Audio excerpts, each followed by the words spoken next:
Hi, my name's Sharon Lim. I'm an independent Stampin' Up! Demonstrator. I blog at sharingitwithyou.blogspot.com. And today I'm going to show you how to make this fun corner flip card, which is made from one piece of cardstock cut in a very special way. And I also used the lovely, a little bit festive 12 by 12 specialty paper. And I'll show you what that includes. So it includes 3 sheets of die cuts. So I don't know if you can see this, but these can pop out for card fronts. And then these are the 3 DSPs, two-sided decorative series paper, both sides.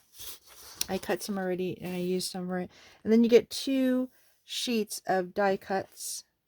Some of them I've already used. So I was just showing you what was left for my card event. And then these are the pieces that you're going to need. So a card base 5.5 by 8.5 scored at 4 1/4. A piece of DSP 4 by 1 3/4. A piece of cardstock that's 2 7/8 by 2 7/8 because the corner that we create is 3 inches. So it's just, it frames it quite well. And then for the inside cardstock 4 by 5 1/4. And a couple of the die cuts I chose right here that are ready to add in. So I'm going to break out my Stampin' Seal Plus and some dimensionals. You get these measurements out of the way. Let's go ahead and cut this one first. So let me bring my trimmer in. So first you bring it in this way with the score line this way. And if you go to 3, then start at 5/8 and go all the way down to 3 and lift it. And then if you flip it this way, here's the tricky part, flip it this way and repeat. And since I already stopped at 3, I'm going to start at 3 and go all the way up to 5/8. There you go.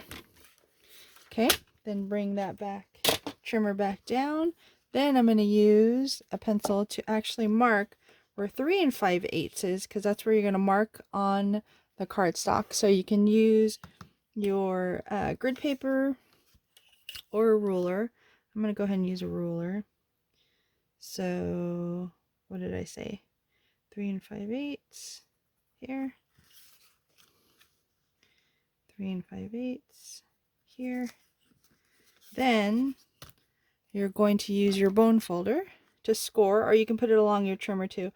Put it along the marks, and it's going to go through those cuts that you just created too. I'll show you what that means. So stop at the cut, start at the cut, start at the mark. There you go. You see that?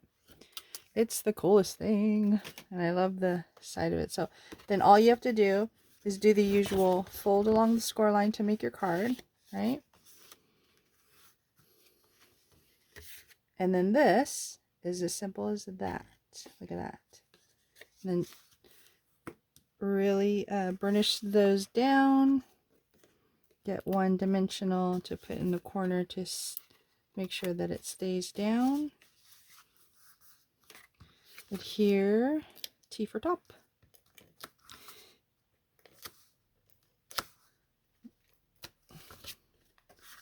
In the corners here. See how it's a slight frame? I like that look. You can use either side.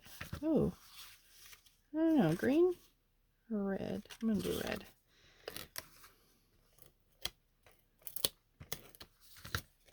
That goes here. Another slight frame. This one I think I'll do dimensionals. Let's see how it'll sit. Yeah.